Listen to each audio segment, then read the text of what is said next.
Yeah. Okay, we've got a couple more coming in, and we'll get started. How's everyone doing today? Good crowd showed up today.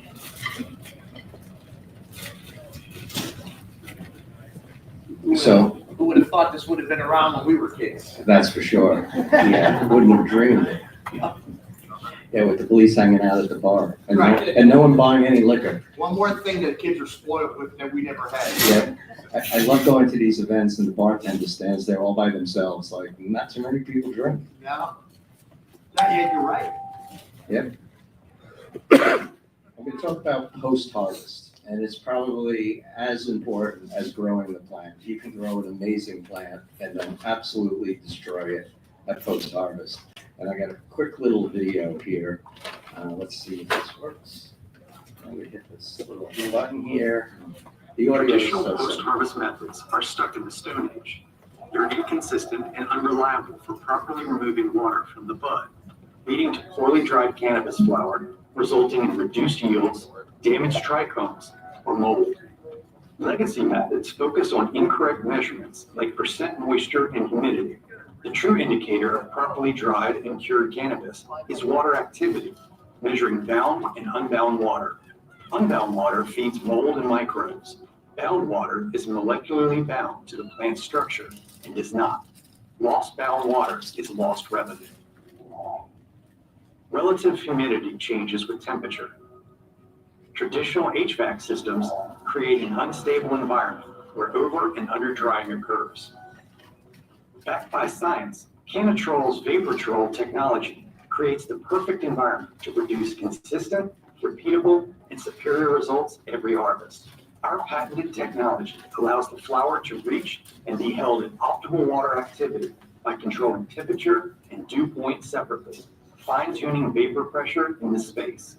Consistent vapor pressure allows for proper drying and curing of trichomes. Using Canatrol, expect higher yields, less labor, and a significant reduction in damaged trichomes, resulting in higher terpene retention compared to traditional methods. Okay, let's move on here. So, a couple of things. We're going to be talking about science, and a lot of people look at drying and curing as an art. And in science, the universe is in charge. Water boils at specific temperatures, things evaporate, Boyle's law. All of that affects the drying and curing of the flower.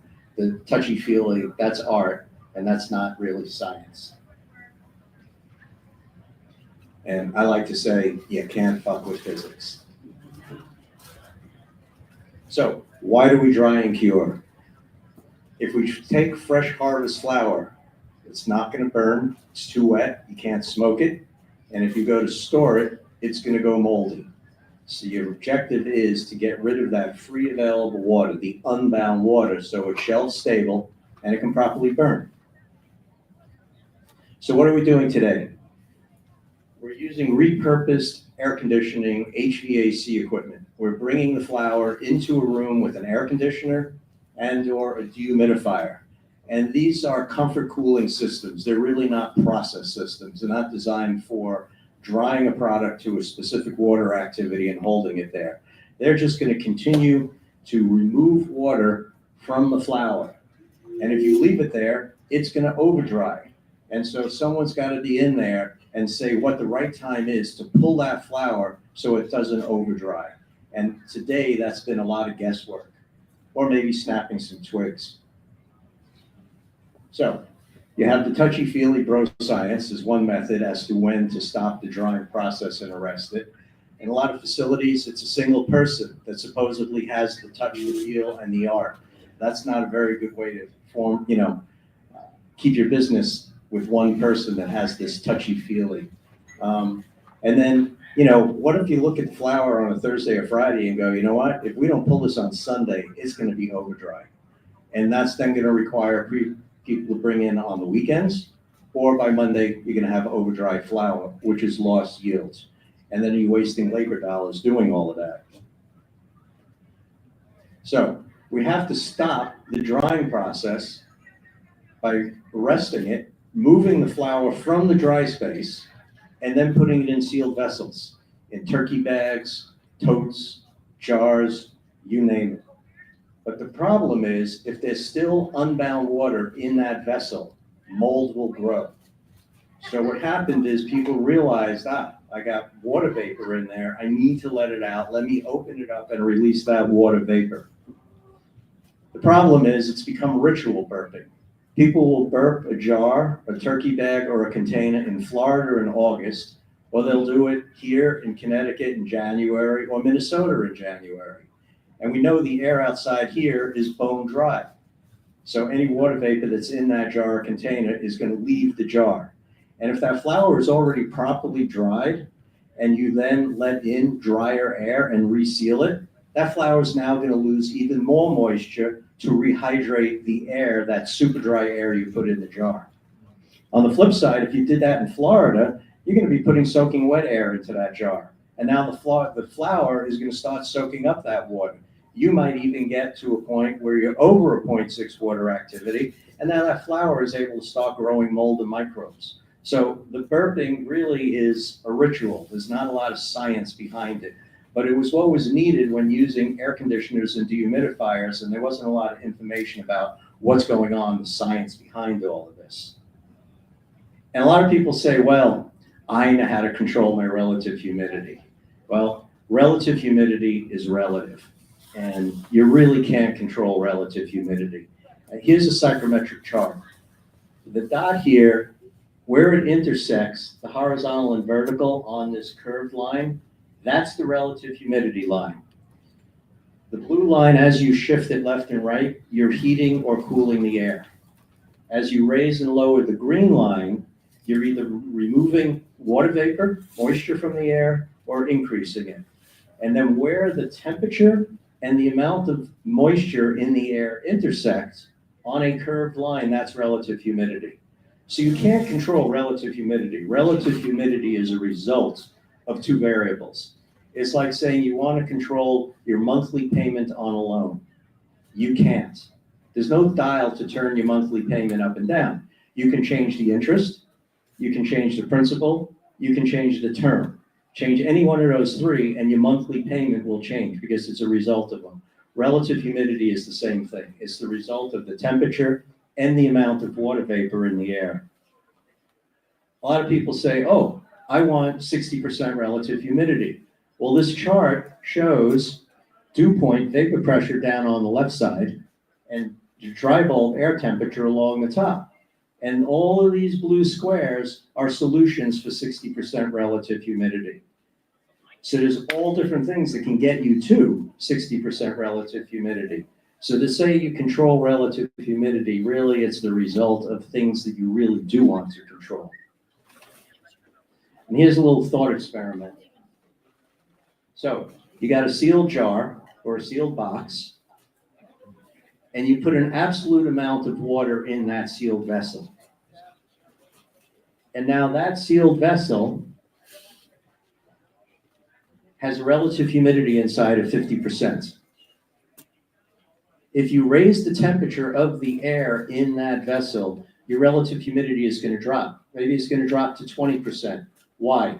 Because warmer air can hold more water. So by heating the air, you've given that air the ability to take in more moisture, but you haven't changed how much moisture is inside that vessel. Here again, you got two balloons, both are 80% full, different amounts of water. Here you have two balloons, both have the same amount of water, but they have different fullness. So the point is, when you say you want to control, I think this is gone, relative humidity, you really want to control the variables that make up the relative humidity. So the underlying science behind it is the absolute amount of water. And you can express that either of two ways, in terms of vapor pressure or dew point. This is the equation to get from dew point to vapor pressure. If you know one, you can get to the other. They're directly related to one another. I'm not going to figure out how to flip variables and move the E to here or move the T to there, but you can figure out if you know one, you know the other. And with vapor pressure, It's very similar in a tire. Does it matter when you measure the tire pressure where the stem is, whether it's at the top or the bottom of the rim? No, because Boyle's law says pressure is going to equalize. So the same thing happens in a room. In this room right now, the vapor pressure in that corner is the same as the vapor pressure in that corner. The relative humidity might be different because one side of the room is cooler than the other. But the vapor pressure is constant because it wants to equalize throughout the space. And that's where people have heard about vapor pressure deficit. We're talking about the difference of a freshly harvested flower, which has a high vapor pressure, and the room you want to dry it in, which has a vapor pressure at your target vapor pressure. And so here you have, there was a difference in vapor pressure when the tire was at 30 psi and outside. Once you slash it, it comes to equilibrium, inside and outside match. So vapor pressure, air pressure, they always want to come to equilibrium. Now, using vapor pressure is not new. The food industry has used this for years. It's used for meat curing, for cheese. It's about getting a free available water out of that product to get it to shelf stability so it doesn't go rancid. When they pack the little crackers in the package, they're measuring water activity. And they want to get that water activity to 0.6. So when you open up those crackers, they're not going to be rancid and moldy. And who else uses this science is the pharmaceutical industry, cosmetics industry. A lot of industries have been using vapor pressure, water activity for decades. Now, here's a couple of things on a cannabis flower and water activity. So, if we have a flower in a room at 68 degrees and a dew point of 54, you're going to have a relative humidity of 61%, and the pressure is 14.24 millibars on that flower.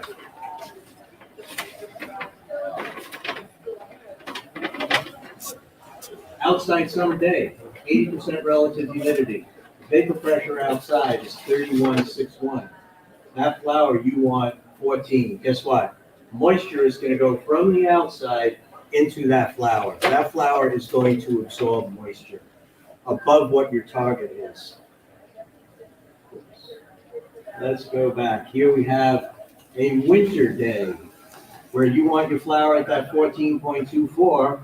Again, 80% relative humidity outside. But look at the vapor pressure, 2.86. On this winter day, that flower is going to overdrive because it's so dry outside. But it was 80% relative humidity on that winter day.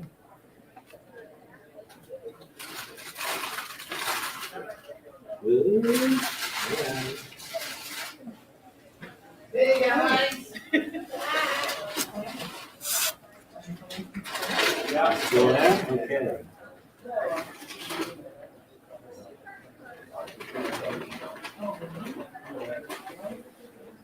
We have technical difficulties. There we go. All right. When people use an air conditioner or a dehumidifier, what's happening is the evaporator coil has liquid refrigerant coming in. 410A has a suction pressure of 95. The dew point is 29 degrees.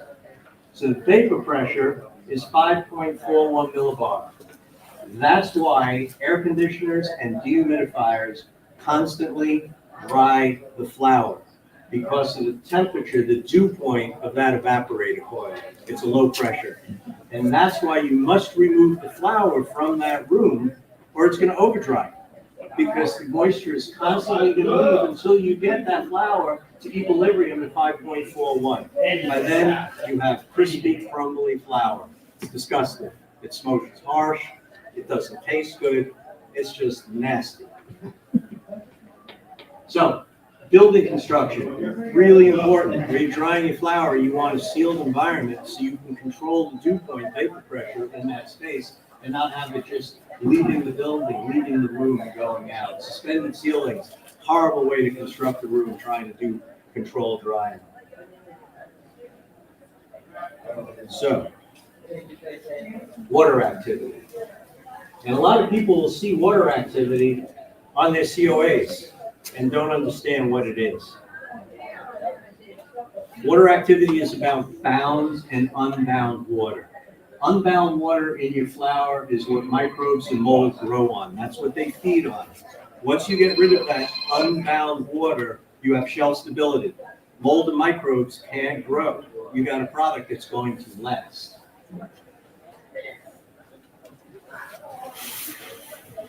So there's your fresh flower at 23.39 millibar. And what we want to do is put it in a room at a 14.24 millibar. What's going to happen? That unbound water is going to leave and get absorbed into the room, and that flower is going to come to equilibrium. And every molecule you remove beyond the 0.6 water activity, that's bound water you're removing, that's weight off the scale. That's sales, that's revenue, that's quality. And here's a chart that shows it. And there's your 0.6. Once you get down to about a 0.65, molds, yeast, and bacteria can no longer survive. They can't grow. They don't have water to feed. And we know all living things need water, or water vapor, to grow. Now, what happens with overdrying? If you dry to a 0.6 of shelf stability, your weight impact, there you go. There's your starting point. But if you overdry and take your water activity down to a 0.5, you just lost 5.6% of your top line revenue out the window. If you have a commercial grow and you're doing $1 million a month, well, you figure out what 5.6% represents at $1 million a month. That's $1,000. That's dollars you put in to grow that flower, labor, energy for the lighting, nutrients, genetics. Then you get to post-harvest and you just throw away these kinds of percentages because you're drying in an air conditioner and a dehumidifier and using touchy-feely grow science. Now, people talk about percent moisture. Percent moisture is the total amount of water in that flower. It's not talking about bound or unbound water. And really, if you're looking to maximize your weight and have the highest quality, you want to leave your bound water and just take out your unbound water. But percent moisture is all of it, bound and unbound.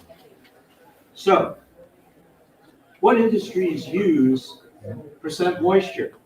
People who sell firewood, people who sell lumber, people who sell hay, people who sell their product by volume. You buy cords, a 4x4 by 8 foot stack of wood is a cord.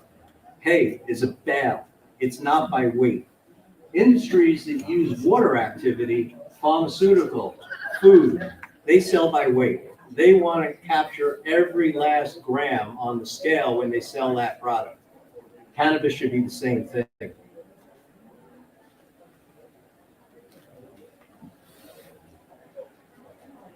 So the benefits of processing using vapor pressure in a controlled space is you can hit the 0.6 water activity. You're not going to lose any bound water. No loss of bound water is yield of the product going out the door. Also, your small buds, your popcorn buds, and your colas the size of your arm are all going to dry to the same point. They're all going to come to equilibrium. It's not like, oh, if I want to capture my small popcorn, I got to pull those out early before my big colas. No, it all comes to equilibrium.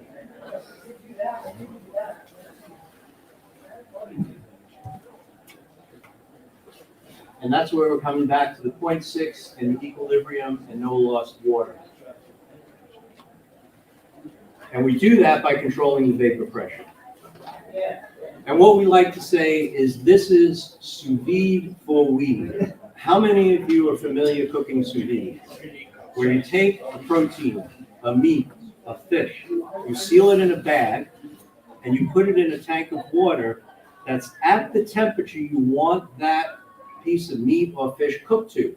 So if you want your steak cooked to 123.5 degrees, you put the steak in the bag, you put it in a tank of water to 123.5 degrees, and you leave it in there until that meat comes to equilibrium in temperature with the water bath. It's cooked perfectly.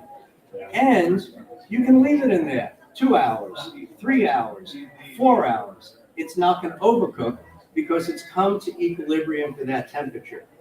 And if you wonder when you go to an event, a wedding, a conference, and they walk out with 500 meals at once, don't think they got those 500 meals out of the oven at once. They cooked all of that sous vide. They had all of that food in plastic bags and water tanks being held at the finished temperature. And it sits there. It doesn't overcook. The other thing with sous vide, you cook a little filet and a giant filet. They're both going to be cooked to 123.5 degrees because they both came to equilibrium. Now think about trying to do that in an oven. You put them in an oven, and that little steak is going to be a piece of cinder by the time the big one is done. So you're going to have to make a compromise. That's no different than that little popcorn flour and that giant cola in a room where you're using air conditioners and dehumidifiers, which are constantly removing water, just like that oven is constantly putting in high heat and overcooks it. So that's why we like calling it sous vide for weed.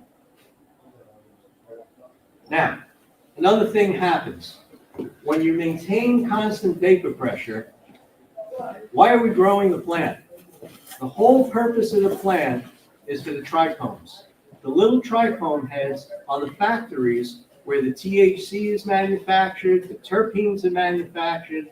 The rest of the plant, you just want it for the little trichome heads. And what you want to do is maintain as many of those heads intact as possible. Now, if you put it in a room with air conditioners, dehumidifiers, and the compressors are cycling on and off, the vapor pressure in the room is rising and falling. And those little trichome heads are expanding and contracting. And eventually they start rupturing. And so we started digging into why people say the flour coming out of rooms that were held at constant vapor pressure is so much better. Just people like, this is amazing flour, why? So we started digging into what's the science, what's the kinetics. And what we found is in a standard room using dehumidifiers and air conditioners, 60-60, 20 to 30% of the trichome heads were ruptured and damaged. In rooms where you maintained a constant vapor pressure, only 1 to 2% of the heads were damaged.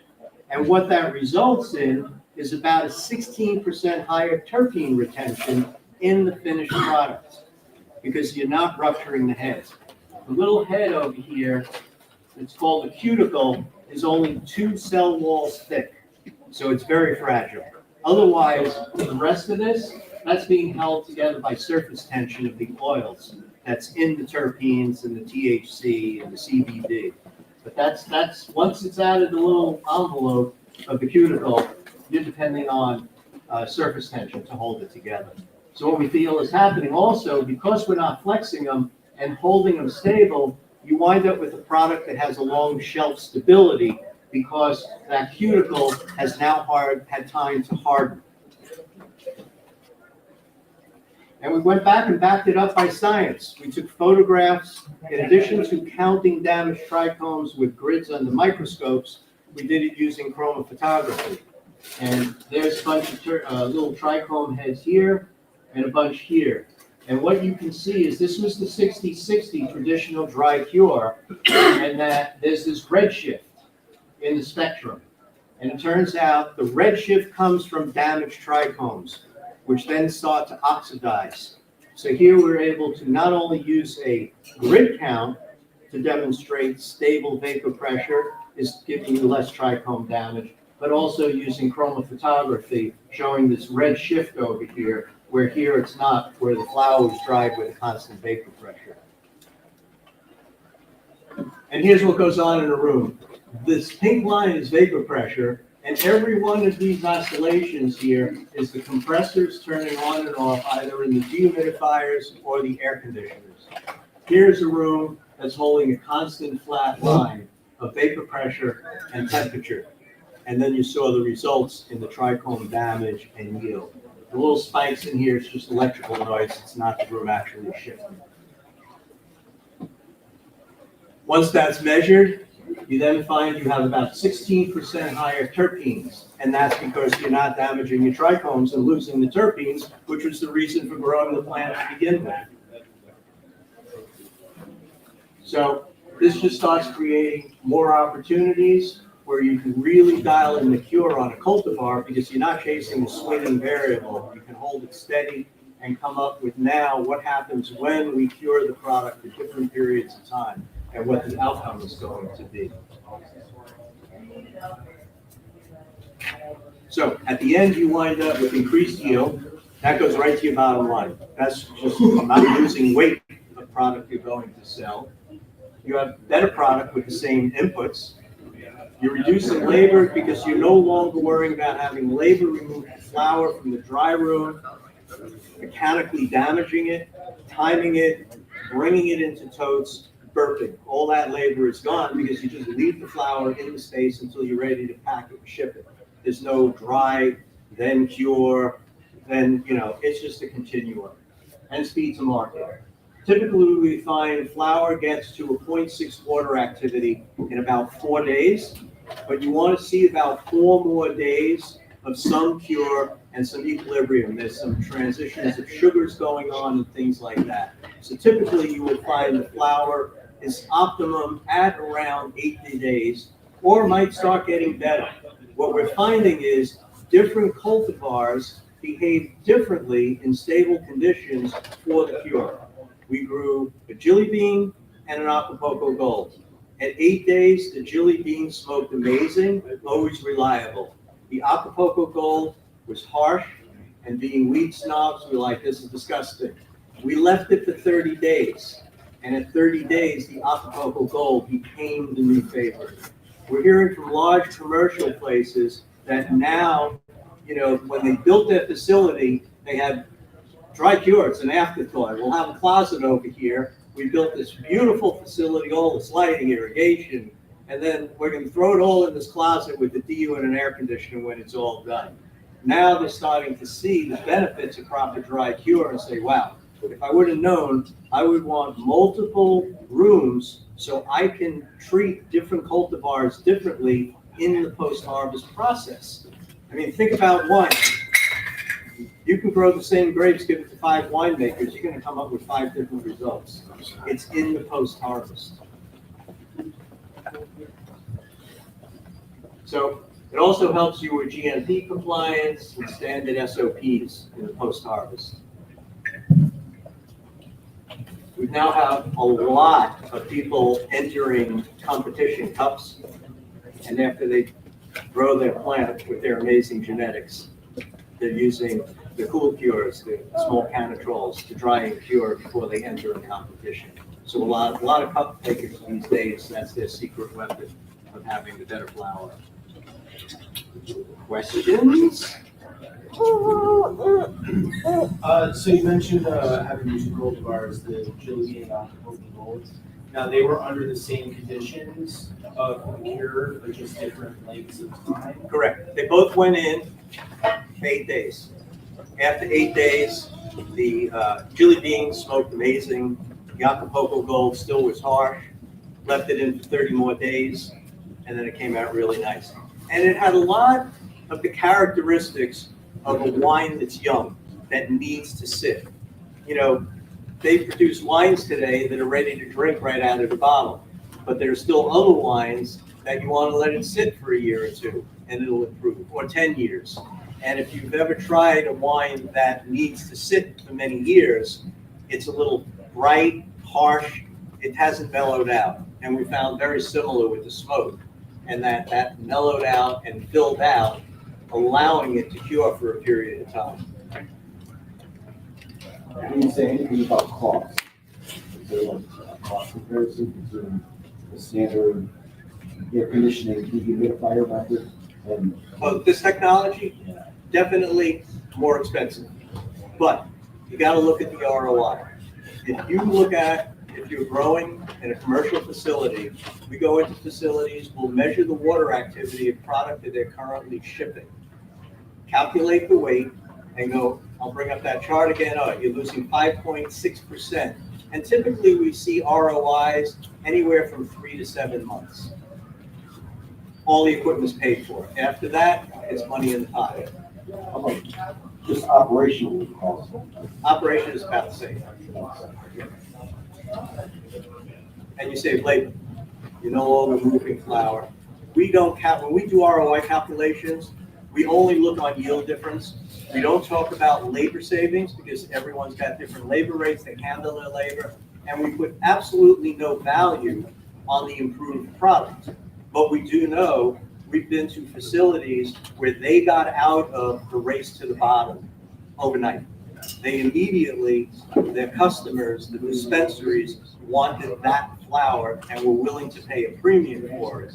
We've got facilities where when they deliver to dispensaries, they sell out in a day or two, and the dispensary is now waiting for their next shift because the consumer keeps coming back. We're at a facility in New Mexico. They said, I will risk, they had 3 dry rooms, I will risk one of my rooms and will retrofit it. They did. 4 weeks later, they called up. We have a problem. What's your problem? Our own dispensaries and the dispensaries we sell to the wholesale want no other flour than the room is retrofit. How quickly can we do the others? So the consumer knows. Yeah. This seems mainly focused on like larger commercial spaces. Is there any tips you have for the person that's growing at home? Oh, for home? Yeah. Yeah, we have the cool cure. Hang on a second. I got a picture of it here. These are some big commercial facilities.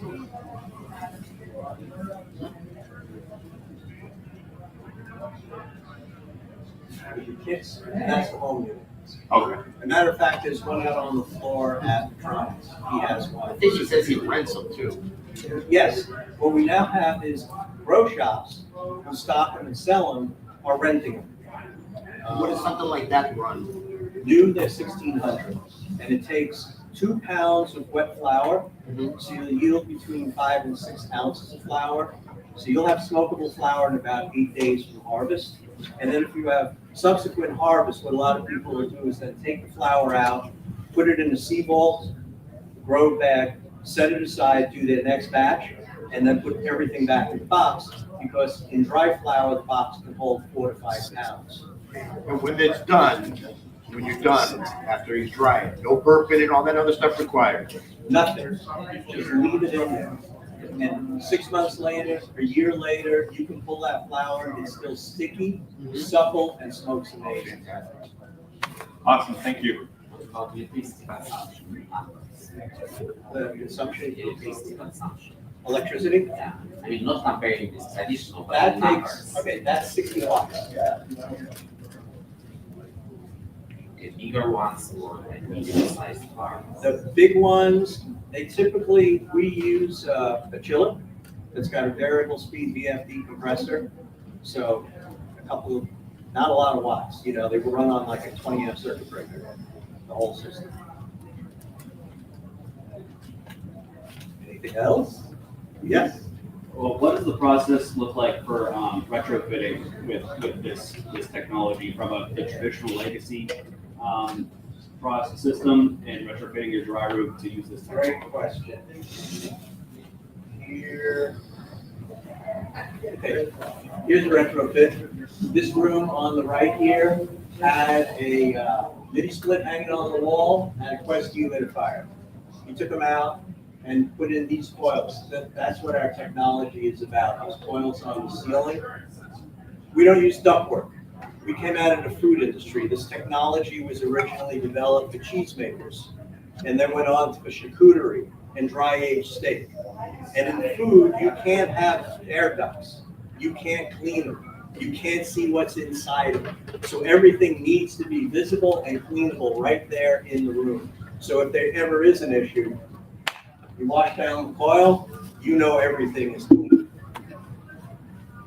Thank you.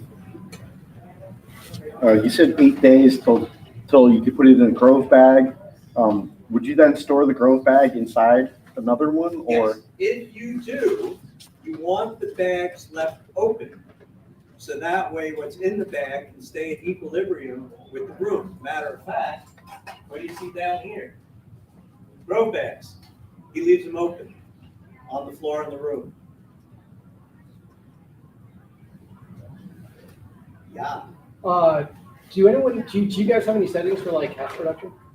For like bubble hash production or for like drying bubble hash or? We have anything like that? several people who dry hash in the home units and love it. They say it's amazing. It's used two different ways. If they're doing like a bubble hash with water wash, they'll first dry the flour in the cool cure in one of the home units, which is here. Yeah, they'll dry their flowers in there. Right. Then they'll do their bubble hash, and then they'll put it in there to finish drying and hold it in there. Okay. That's all. Do they change the settings off of what's the regular settings that you do at the factory or? I don't think so. But what you have now is total control. If you remember when we're talking about relative humidity, changing the RH really isn't changing anything because it could be the temperature, it could be the vapor pressure. What you have here is we are doing the dry bulb temperature and the dew point, the vapor pressure. So if you want the product to be a little drier, you lower the dew point, which lowers the vapor pressure in the space. If you want your product to be a little wetter, you raise the dew point, which raises the vapor pressure and allows that product to be slightly moist. Interesting thing that's now going on is the companies that are selling pre-roll machines are including these with their pre-roll machines. People were calling up, your pre-roll machine is a piece of junk, it keeps jamming, I gotta keep changing the settings. The problem was they were putting flour in, sometimes wet, sometimes dry, it was constantly inconsistent. So they found that if they take the flour that's ground right before it goes into the pre-roll machine, they run it in here for a couple of hours, then everything that goes into that pre-roll machine is consistent. Those machines run all day. They don't hang up, they don't stop. Interesting thing that came out of it, one facility that does pre-rolls as a service, someone brought them 1,000 grams of flour. And they gave them 1,200 pre-rolls, 1 gram pre-rolls. What happened?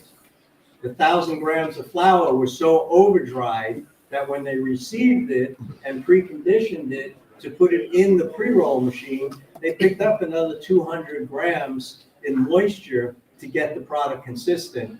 And the customer was like, that's crazy. Can I ask one more question? If I was to lower my dew point a little bit as far as like post harvest, because sometimes with factory settings, I notice like leaves are still, I'm not gonna say wet, but Right. they're supple and like sometimes Exactly. friction style processing units have a really tough time with them. So just lower the. You lower the dew point, okay? You run your flour through your pre-roll machine, whatever. Right. And then what a lot of people are doing is then putting the pre-rolls back in a box at the original and then dew boosting. point, and it brings it back to where it was. Okay, and you're not gonna lose any quality doing that. You're not gonna lose quality, and you're not gonna lose weight in the end. You come back to your starting weight. Okay, thank you.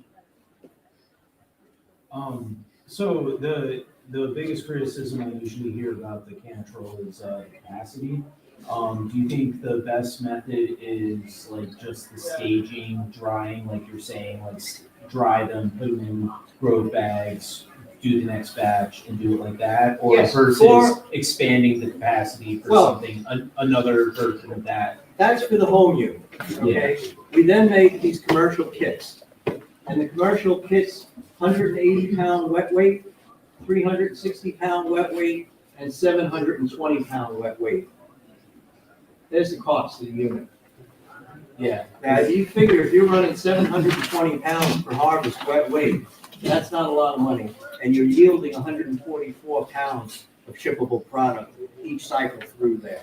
Now, if that's not large enough, well, then you start getting into thousands of pounds. Oh, definitely. No, I'm thinking more of the other end of the On the spectrum, home? where you're just slightly larger than the. Right, then it's 2 units or a couple of batches. Okay, so you think that's the best versus like creating a whole other unit? Right. That is larger because there's difficulties in that. Right, and then you start dealing with the cost, and what people find, and even in the big grow facilities, more small rooms are better than one large room. It gives you more flexibility, because then you can use a room for drying while you use another room for storage. Same thing, it gives you flexibility of processing, so bigger isn't necessarily better, because more smaller gives you more flexibility in how you handle things.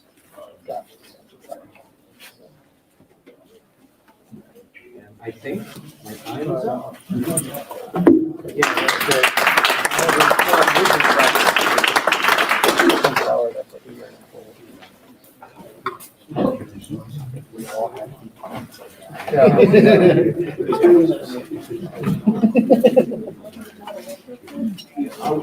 Oh, did you have a, did you? Oh, thank you very much. Actually, I do. I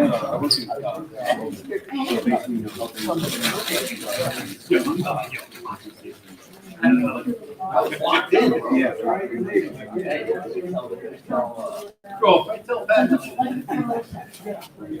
You can't focus for 4 seconds. Yeah. Yeah. No, I think it's a great. Thank you. Yeah. Oh, absolutely. I mean, just that example of getting like 1,000 grams to each person and they go back out 1,200. There's so many, cultivators and businesses that don't realize they're leaving a lot of money on the table. And pre-rolls, what's happening in pre-rolls is, pre-roll machine companies are now selling our There's no smell, there's nothing. There's a cup of ice, put it in there, close it. materials going in. And much less available. So you're starting to see the benefits of all of You leave it. So definitely give us a call. Yeah, absolutely. I'll have someone reach out there. Okay, great. Yeah, thank you.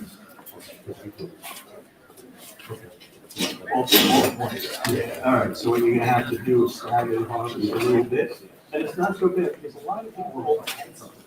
Yeah, good stagger. Right, you have the tent, you're growing out root as well. Okay. So you- Yep. Yep.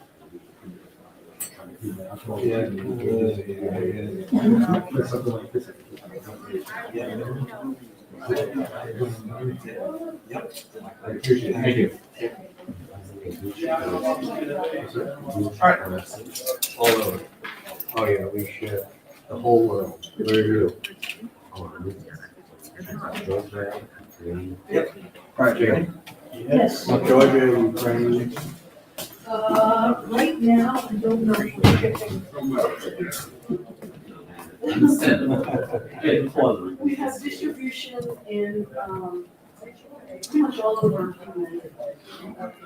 You can order online and just pay direct shipping, or you can order from one of our distributors in Germany, Austria, where it'd be a little bit faster and probably cheaper. Because I just wanted to ask how much more expensive is it to buy in Georgia? It's about, you'll pay probably about 2,000 euros. No, I mean, in percentage, how it's more expensive, yeah, 10% change. Well, here's $1,600, Yeah. there's 2,000 euros, which are pretty close on par, so, yeah. Bigger system, no, the bigger system is really dependent on the size goes, because we don't sell them to a distributor, we sell directly with them. And, those systems range in, anywhere from 30,000 euros to 100,000, depending on the size of the systems. That makes sense? Okay. You got my card? Not yet. Yeah, there's your website, so Yeah. Where are you located? Thank you. In Georgia? No, Facility in Georgia? Or? no, I have friends who are starting this business in Georgia because the legalization is just going on. Yep, yep. And or it's mid-size farm. So tell them we're gonna be at ICBC in Berlin, we're gonna be at Conifex in Czech Republic. We'll be at Mary Jane, Mary Jane in Berlin, so we do a lot of those events, and I'll do that. we can connect with them. Basically, All the big cannabis events in Europe, one year. Thank you. Are you the next speaker? No, Was we're the the last speaker. Who's the last one? That wireless microphone is out of use. Read the battery.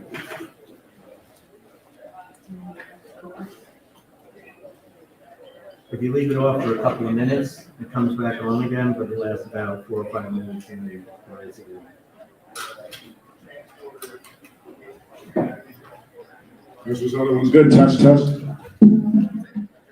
Yeah, it worked for a while. Works for a while, and then about, I don't know. No, there's two microphones. Oh, there was another Yeah, one? no, yeah, that's okay. I'll see you. Thank you. You said there was another speaker or no? There's two more speakers. There's something for CBD at 3:15. Yeah, that's 3:15, yeah, I was looking for it. Is there anything before that or? I just saw her, so, Oh, she is here? yeah, she's here.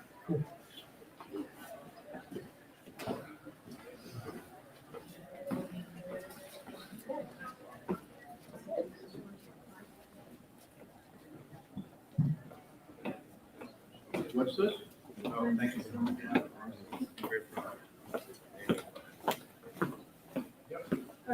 Do you currently have a control or? No,